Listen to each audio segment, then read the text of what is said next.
제게는 30 중반을 넘어가는 형이 있습니다. 이 얘기는 형과 형수님에 대한 이야기입니다. 지금은 30 중반을 살짝 넘은 젊은 나이에 벌써 300억대 부자지만 예전엔 정말 한심한 청년 백수애다. 형수님은 술집 아가씨 출신인 두 분의 이야기입니다. 제 형은 어릴 적부터 머리가 비상해서 주위 사람들의 기대를 혼자 독차지하며 자랐습니다. 지금 생각하니 그게 형한테는 큰 부담이 되었을지도 모른다는 생각도 드네요. 늘 1등만 하던 형이 고등학교에 들어가면서부터 공부에 흥미를 잃기 시작하더니 끝내는 지방에 별로 유명하지도 않은 대학에 들어가더군요. 군대도 다녀오고 졸업도 했는데 취직도 못하더니 자기 방에서 하루 종일 게임을 하는 것도 아니고 하루 종일 각종 포털 사이트를 넘나들며 인터넷만 하더군요. 쓰잘데기 없는 인터넷 뉴스부터 각종 정보 검색으로 하루 종일 시간 때우고 말이죠. 저러고 말겠지, 곧 취직하겠지 하면서 기다려주곤 했지만 몇 년째 그러고 있으니까 가족들은 답답하죠. 사람도 안 만나고 햇볕도 안 보고 외출도 안 하고 방에 틀어박혀서 몇 년째 그러고만 있으니 정신병인가 싶기도 했죠. 그런 사람이 한두 번 외출을 시작하더니 회사를 다닌다고 하더군요. 큰 회사는 아니고 직원도 몇 명 안 되는 아주 작은 회사라고 했습니다. 월급도 정말 터무니없이 적게 받고 제 형을 묘사하자면 아주 순진하고 선량합니다. 그런데 숫기가 별로 없는 성격이었습니다. 언제나 허허 웃고 마냥 사람 좋아 보이는 이런 형이라 연애를 못하더라고요. 직원이 몇 명 안 되니 사내 연애도 불가능하고 그렇다고 동호회를 다니며 연애를 해보려 시도하는 성격도 아닌 것 같고요. 보다 못해서 제 후배 중에서 예쁘고 똑똑하고 모든 면에서 괜찮은 애들을 몇 명 소개시켜줬습니다. 그런데 얘들이 하나같이 하는 말이 사람은 좋은데 재미가 없다고, 남자로서의 성적 매력이 없다고, 그냥 삼촌 같다고 다 이렇게 애프터를 거절하더라고요. 하긴 옷도 세련되게 못 입고 농담도 잘 못하고 차도 없는 사람을 그 친구들이 좋아할 리가 없겠죠. 그런 형이 언젠가부터 연애를 한다고 하더라고요. 그런가 보다 하고 말았는데 반년 정도가 지나더니 결혼하겠다면서 여자분을 하나 데리고 왔는데 이건 뭐 쑥맥 같은 형하고는 어울리지도 않을 미인을 데리고 왔더라고요. 키도 170이 넘어 보이고 날씬한 데다 얼굴도 얼마나 예쁜지. 제가 지금껏 봐왔던 미인들 중에서 5손가락 안에 꼽을 정도로 상당한 미인이었습니다. 아무튼 어찌어찌해서 결혼을 하고 작은 전세방을 구해서 나가더군요. 지금부터는 형이 주말에 저를 형 자택으로 불러서 해준 이야기입니다. 형 집에 도착해서 간단한 요리와 맥주를 마시면서 고백할 게 있다면서 말하기 시작했습니다.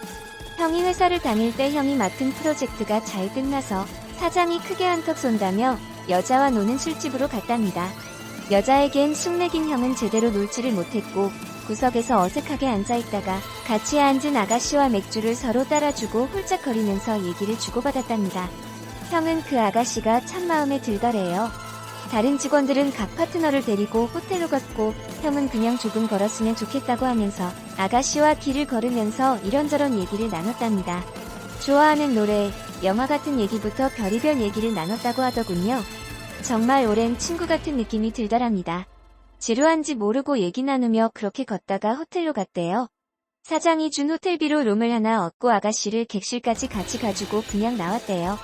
매일 원치도 않은 술 마시고 사랑하지도 않는 낯선 남자와 밤을 지내야 하는 게 얼마나 힘들까 하는 생각들이 들어서 그날만큼은 남자한테 시달리지 않고 푹 쉬도록 혼자 방에서 숙면 취하라고 말해주고 나왔다고 하더라고요. 근데 형이 부탁이 하나 있다며 이렇게 재미있게 대화를 나눠본 게 처음이라고 친구하면 정말 기쁠 것 같다고 해서 전화번호를 얻었답니다. 그렇게 문자도 주고 받고서 가끔 전화도 하면서 서로 친구가 되었다고 하더군요. 또 친구에서 연인으로 형수님의 말씀으로는 매일매일 그런 일상에 몸과 마음이 너무 힘이 들었는데 형 같은 친구는 다른 세계에 사는 친구를 하나 얻은 듯한 느낌이었고 지친 일상을 잊게 해주는 휴식 같은 사람이었다고 하더군요. 그렇게 가까워지면서 연인으로까지 발전했는데 형이 결혼하자고 할 줄은 기대하지 않았답니다. 그런 일 하는 걸 알면서도 결혼하자고 하는 사람 없으니까요. 그런데 형과 많은 얘기를 나누면 꼭 그런 일을 하기 전 아직 때묻지 않은 꼬마였을 때 형수님으로 돌아간 것 같은 느낌도 받고 항상 술시 좀 들어야 하고 남자를 진상 부리는 걸 항상 받아줘야 하다가 형을 만나면 정상적인 생활을 하는 평범한 여자로 존중받는 기분이 너무 좋아서 형처럼 착한 남자라면 넉넉하지 않아도 사랑받으며 살 수 있지 않을까 하는 기대는 종종 하게 되더랍니다. 그렇게 서로 마음을 확인하고 결혼하기로 약속했고 형수님은 다행히 빚이 없어서 큰 탈 없이 업소일을 그만둘 수 있었답니다.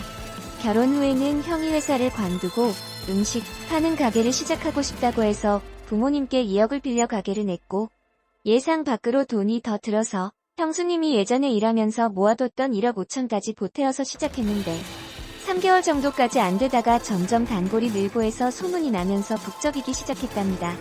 한번 불 붙으니 걷잡을 수 없이 장사가 잘 되었다고 하더군요. 돈 버는 재미에 힘든 줄 모르고 일했답니다. 그러다 창의력이 뛰어난 형이 남녀노소 좋아할 만한 신메뉴도 개발하고 마케팅도 하다 보니까 동업하자는 사람들도 찾아오고 분점 내달라는 사람들도 찾아오더래요. 그렇게 투자받아서 인테리어도 정비하고 정식으로 프랜차이즈로 등록하고 몇 년 동안 전국으로 가맹점을 내주기 시작해서 지금은 이름 대면 한번 들어봤을 법한 회사로 성장시켰답니다. 회사 관두고 해본 적도 없는 음식 사업에 도전한다 했을 때 다들 말렸지. 새 집 건너 한 집이 음식점이라고. 그런데 저희 형수님은 하고 싶고 자신이 있으면 하라고 응원해주더랍니다. 망해서 다 털어먹어도 동네에서 음식점 하면서 살면 되지. 설마 이렇게 젊고 건강한 두 남녀가 산입에 거미줄 치겠냐면서 해보라고 했다더군요. 자기가 모았던 통장까지 내주면서 말이죠. 정말 힘들었답니다. 그런데 프랜차이즈로 등록시키고 가맹점까지 내주면서 더 힘들었답니다. 자기가 까딱 잘못해 자기 믿고 가맹점 낸 점주들이 망하면 가맹점 하나당 가정 1개가 파탄난다는 책임감 때문에 잠을 못 잤답니다. 하루에 2에서 3시간 정도밖에 안 자면서 소스 개발, 메뉴 개발, 투자자를 찾아다니고 시장 분석하러 다니고 점주들 장사 잘하라고 자기 노하우 담은 책자 제작해서 돌리고 그랬답니다. 다행히도 저희 형 프랜차이즈는 안정적으로 자리 잡아서 아직도 꽤 후한 평가를 받고 있답니다. 그래서 지금은 형 나이대에 흔치 않을 만큼 큰 돈을 벌었고 반포에서도 상당히 큰 집에서 살고 있습니다. 그렇게 숫기 없어서 연애도 못 해보고 거절만 당하던 형이 이젠 물 만난 물고기처럼 완전히 딴 사람이 되었습니다. 자신감과 의욕도 넘쳐 보이고 완전 노련한 사업가처럼 보입니다. 비싼 맞춤 수트 입고 기사까지 있는 차를 타고 다니니까 참 다른 사람처럼 느껴지더군요. 이래서 사람 팔자 알 수 없다고 하나 봅니다. 형은 지금도 바빠서 집에 늦게 들어가고 주중에 형수님과 시간을 보내주지 못해서 늘 미안해서 수시로 형수님한테 전화 걸어서 사랑한다고 말해준답니다. 그리고 주말 주일은 정말 중요한 일이 있지 않는 한 오직 형수님과 아기만을 위해서 시간을 보낸다더군요. 주말 주일은 형이 청소하고 설거지하고 요리까지 전부 해서 먹인답니다. 주중 동안 그렇게 일하고 주말까지 그러면 힘들지 않냐고 하니까 자기는 사랑하는 아내랑 아이를 위해서 음식하고 설거지하면서 쉬게 해줄 수 있는 게 너무 행복하답니다. 아내랑 아이 얼굴만 봐도 행복해서 피로가 풀린다고. 형수님은 억소일하면서 너무나 간절히 평범한 생활을 꿈꿨었기 때문에 집에서 집안일하고 아기 키우고 형 옷 세탁하고 다림질하는 게 너무너무 행복하답니다. 저희 형수님 그렇게 부자가 되었는데 명품백이나 시계나 외제구두 같은 거 갖고 있지 않은 것 같습니다. 형수님 말로는 주말에 형님이랑 정원에서 배달시킨 치킨이랑 맥주 한 캔씩 먹으면서 얘기하는 게 너무 행복하답니다. 딱 그만큼의 행복도 감당할 수 없을 정도라면서 형수님은 매달 부모님께 월급 정도의 용돈도 넉넉하게 보내주시고 우리한테는 볼 때마다 용돈도 주십니다. 형수님은 저보다 1살 어리십니다.